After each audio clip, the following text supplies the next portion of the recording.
ऐसे करे वट सावित्री व्रत और पूजन।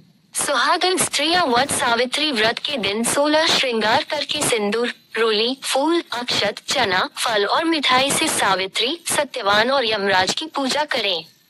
यह व्रत करने वाली स्त्रियों को चाहिए कि वह वट के समीप जाकर जल का आचमन लेकर कहे, ज्येष्ठ मात्र कृष्ण पक्ष त्रयोदशी अमुकवार में मेरे पुत्र और पति की आरोग्यता के लिए एवं जन्म जन्मांतर में भी मैं विधवा न हूँ, इसलिए सावित्री का व्रत करती हूँ। वट के मूल में ब्रह्मा, मध्य में जरनादन, अग्रभाग में शिव और समग्र में सावित्री है। हे वट, अमृत के समान जल से मैं तुमको सींचती हूँ। ऐसा कहकर भक्तिपूर्व एक सूत के डोर से वट को बांधे और गंध, पुष्प तथा अक्षत से पूजन करके वट एवं सावित्री को नमस्कार कर प्रदक्षिणा करे। वट सावित्री व्रत कथा। प्राचीन काल में मद्र देश में अश्वपति नाम के एक राजा राज्य करते थे। वे बड़े धर्मात्मा, ब्राह्मण भक्त, सत्यवादी और जितेंद्रिय थे। राजा को सब प्रकार का सुख था, किंतु कोई संतान नहीं थी।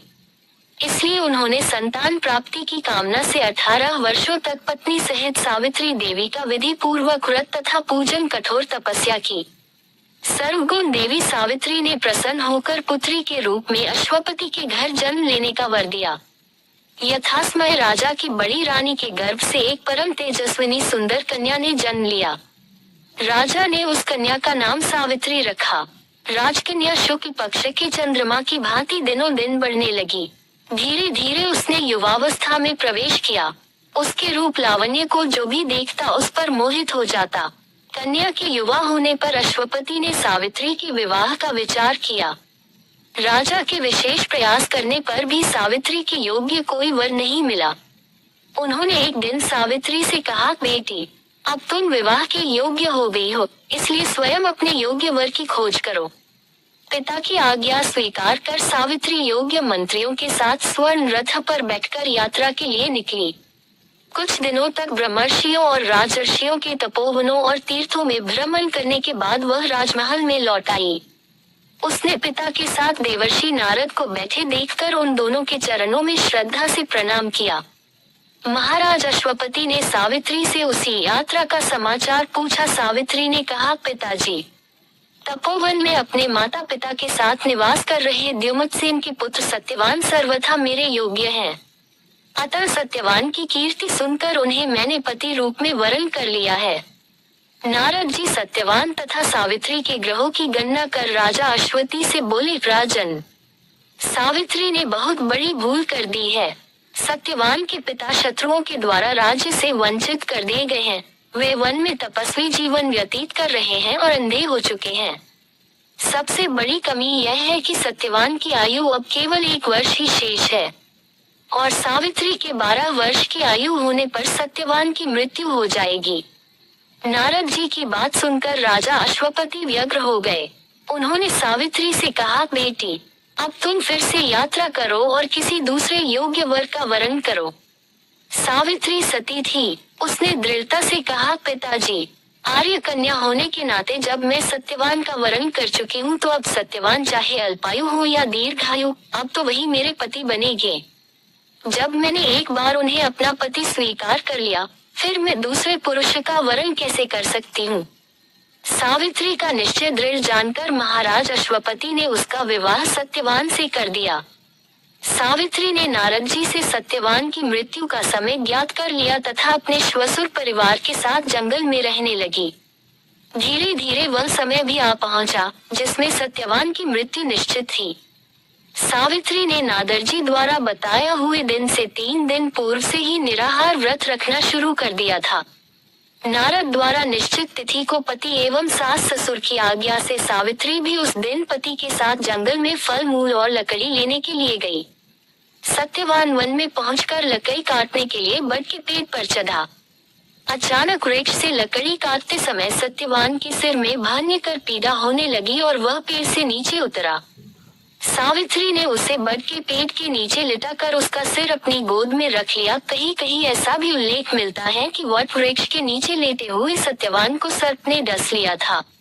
उसी समय सावित्री को लाल वस्त्र पहने भयंकर आकृति वाला एक पुरुष दिखाई पड़ा।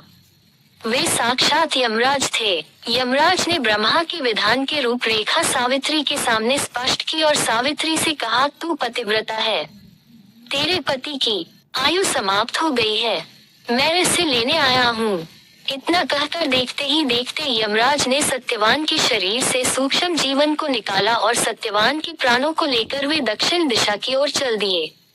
सावित्री भी सत्यवान को वट वृक्ष के नीचे ही लिटाकर यमराज के पीछे पीछे चल दी। पीछे आती हुई सावित्री को यमराज ने उसे लौट जाने का आदेश दिया। इस पर वह बोली, महाराज, जहाँ पति वही पत्नी, यही धर्म है, यही मर्यादा है। सावित्री की बुद्धिमत्ता पूर्ण और धर्मयुक्त बातें सुनकर यमराज का हृदय पिघल गया। सावित्री के धर्म निष्ठा से प्रसन्न होकर यमराज बोले, पति के प्राणों से अतिरिक्त कुछ भी मांग लो। सावित्री ने यमराज से सास ससुर की आंखों ज्योति और दीर्घायु मांगी। यमराज तथास्तु कहकर आगे बढ़ गए। सावित्री भी यमराज का पीछा करते हुए रही। यमराज ने अपने पीछे आती सावित्री से वापस लौटे जाने को कहा तो सावित्री बोली, पति के बिना नारी के जीवन की कोई सार्थकता नहीं। यमराज ने सावित्री के पतिव्रत धर्म से खुश होकर पुनः वरदान मांगने के लिए कहा। इस बार उसने अपने श्वसुर का राज्य वापस दिलाने की प्रार्थना की। तथास्तु कहकर यमराज आगे चल दिए। सावित्री अब भी यमराज के पीछे चलती रही। इस बार सावित्री ने 100 पुत्रों का वरदान दिया है, पर पति के बिना मैं पुत्रों का वरदान दिया है, पर पति के बिना मैं माँ किस प्रकार बन सकती हूँ। अपना ये तीसरा वरदान पूरा कीजिए। सावित्री की धर्मनिष्ठा, ज्ञान, विवेक तथा पतिव्रत धर्म की बात जानकर यमराज ने सत्यवान के प्राणों को अपने पास से स्वतंत्र कर दिया। सावित्री सत्यवान के प्राण को लेकर वट वृक्ष के नीचे पहुंची, जहां सत्यवान के प्राण को लेकर वट वृक्ष के नीचे पहुंची जहां सत्यवान का मृत शरीर रखा था। सावित्री ने वट वृक्ष की परिक्रमा की तो सत्यवान जीवित हो उठा। प्रसन्नचित सावित्री अपने सास ससुर के पास पहुंची तो उन्हें नेत्र ज्योति प्राप्त हो गई। इसके बाद उनका खोया हुआ राज्य भी उन्हें मिल गया। आगे चलकर सावित्री 100 पुत्रों की माता बनी। इस प्रकार सावित्री ने सतीत्व के बल पर न केवल अपने पति को मृत्यु के मुख से छीन लिया, बल्कि पतिव्रत धर्म से प्रसन्न कर यमराज से सावित्री ने अपने सास ससुर की आंखें अच्छी होने के साथ राज्य प्राप्त का वर, पिता को पुत्र प्राप्ति का वर और स्वयं के लिए पुत्रवती होने के आशीर्वाद भी ले लिया। तथा इस प्रकार चारों दिशाएं सावित्री के पतिव्रत धर्म के पालन की कीर्ति से गूंज उठी।